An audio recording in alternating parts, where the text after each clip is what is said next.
یہ وہ لوگ ہیں جو عدالت میں جاتے ہیں، وہاں پہ جا کے کہتے ہیں کہ جو کہوں گا، سچ کے سوا کچھ نہیں کہوں گا، اور اس کے بعد یہ سچ کے سوا سارا کچھ کہتے ہیں، جھوٹ بولتے ہیں۔ ایسے حلف کی بھی یہ تو پاسداری نہیں کرتے۔ وہاں پہ جا کے جس طرح یہ وعدہ کرتے ہیں، عہد کرتے ہیں، لیکن فوری طور پر جھوٹ بولتے ہیں۔ کون سا سیاستدان ہے اور کون سا وکیل ہے جو جھوٹ نہیں بولتا؟ اور یہ لوگ، ان کے لیے کتنا آسان ہے یہ حلف جمع کروا دینا۔ یہ جتنے زیادہ پڑھے لکھے ہیں، جتنے زیادہ دانشور ہیں، ایسا ہی مجھے ایک چور دانشور یاد آ گیا۔ ان کو بھی کچھ لوگ چور کہتے ہیں، میں بہرحال نہیں کہتا۔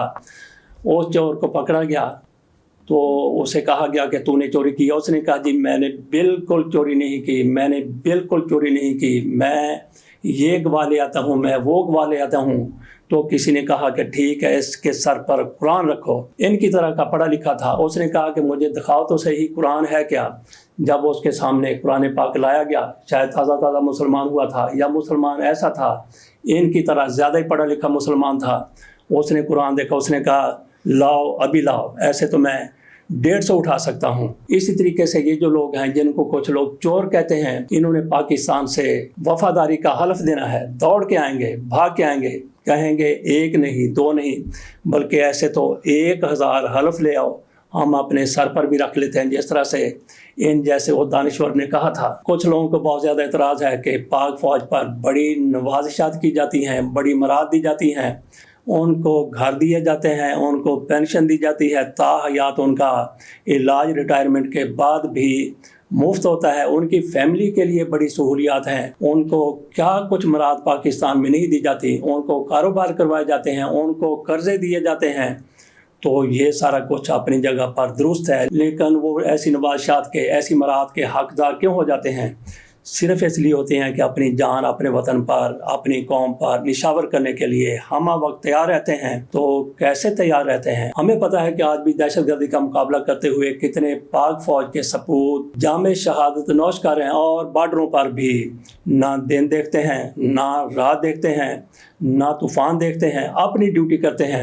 اور اس کے مقابلے میں پولیس والے دیکھ لیں، کچھ پولیس والے کچے میں آپریشن کے لیے بھیجے گئے، ان کو فاروق آباد سے بھیجا گیا تھا، فاروق آباد سینٹر سے راستے میں جاتے ہوئے، شاید ظاہر پیر جگہ کا نام ہے، وہاں پہ یہ 15 لوگ تھے۔ انہوں نے کہا گاڑی روکو، گاڑی روکی گئی۔ انہوں نے کہا بھئی ہم آگے نہیں جاتے، کچے میں جو گیا وہ کچے کے ساتھ کچا ہو گیا، وہیں مارا گیا۔ پولیس والے ابھی تو 12 وہاں پہ مارے گئے ہیں، ہم یہ گئے، ہم وہ گئے۔ وہاں سے یہ پولیس والے اتر گئے۔ ان کو بزدلی کا تانا دیں یا نہ دیں، کیونکہ ان کی تربیت جس طرح سے کی جاتی ہے وہ سب کے سامنے ہے۔ اس کے بعد وہاں کا جو انچارج تھا، اس نے آ کے بتایا کہ جناب 15 کے 15 گاڑی سے اترے، اپنے گھروں کے چلے گئے۔ انہوں نے کہا کہ ہم مرنے کے لیے تیار نہیں ہیں۔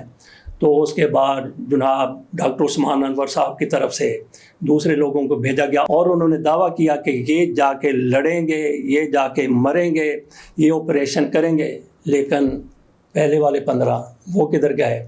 یہ والے 15 جو ان کی جگہ پر گئے ہیں، یہ ابھی تک وہاں تک نہیں پہنچے۔ چلے ہیں یا نہیں چلے؟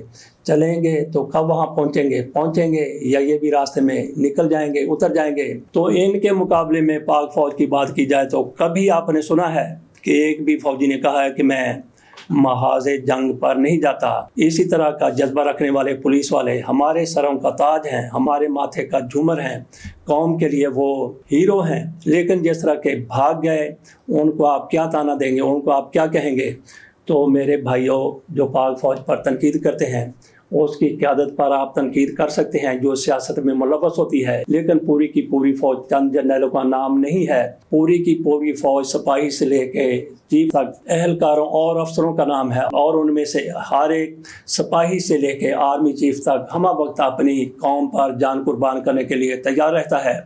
تو پھر انہوں کو اگر مراد نہیں دی جاتی، نوازشات نہیں کی جاتی، تو پھر کیوں نہ کی جائیں؟ یہ ہم نے تھوڑا سا تجزیہ کرنا تھا کہ پولیس والوں نے جو بزدلی دکھائی ہے، جس طرح سے وہ بھاگے ہیں، اس پر سوال یہ بھی اٹھتا ہے کہ جس طرح کی ان کی تربیت کی جاتی ہے اس پر بھی سوال اٹھتا ہے، اور پھر جو کچھ ان کے ساتھ پرسوں ہوا، جس طرح سے 12 کو شہید کر دیا گیا حکومت کی طرف سے، ان کے لیے کیا کیا گیا، نہ کہیں پہ پرچم سرنگ ہوا، نہ شہباز شریف صاحب وہاں پہ گئے، نہ کوئی اور بڑا گیا، مریم نواز شریف صاحبہ وہاں گئیں، اپنے نمبر ٹنگ کے وہ واپس آ گئیں۔ میاں نواز شریف صاحب جہاں سے آئے تھے وہیں پہ واپس جا رہے ہیں۔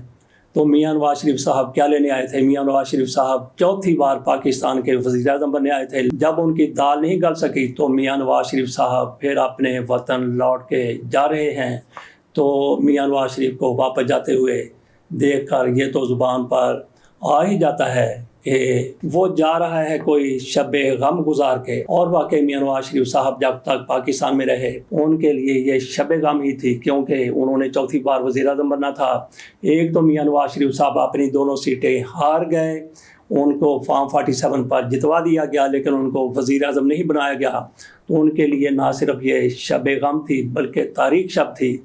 اس پر ہم الگ سے ایک ویلاگ کریں گے جس میں کوشش کریں گے بتایا جائے کہ میاں نواز شریف صاحب کو آخر کار پاکستان سے کیوں جانا پڑا۔ ایک تو بنگلہ دیش والا ماڈل بھی پاکستان میں آتا ہوا دندنا کر آتا ہوا نظر آ رہا ہے، اور پھر قاضی فائصہ صاحب وہ بھی ریٹائر ہو کر جا رہے ہیں۔ تو میاں نواز شریف صاحب کو قاضی فائصہ صاحب سے بڑی امیدیں وابستہ تھیں، اور پھر جس طرح سے ان کو اسٹیبلشمنٹ لے کے آئی تھی، اور جس طرح سے میاں نواز شریف صاحب کا ہاتھ کنارے پر کھڑا کر کے چھوڑ دیا گیا، کھائی کے کنارے پر، سمندر کے کنارے پر ہاتھ پکڑا ہوا تھا، چھوڑ دیا گیا۔ میاں نواز شریف صاحب پھر واپس جا رہے ہیں تو وہیں پہ جہاں سے آئے تھے۔ اس پر ہم اگلے ویلاگ میں بات کریں گے۔ اجازت دیجیے، اللہ حافظ۔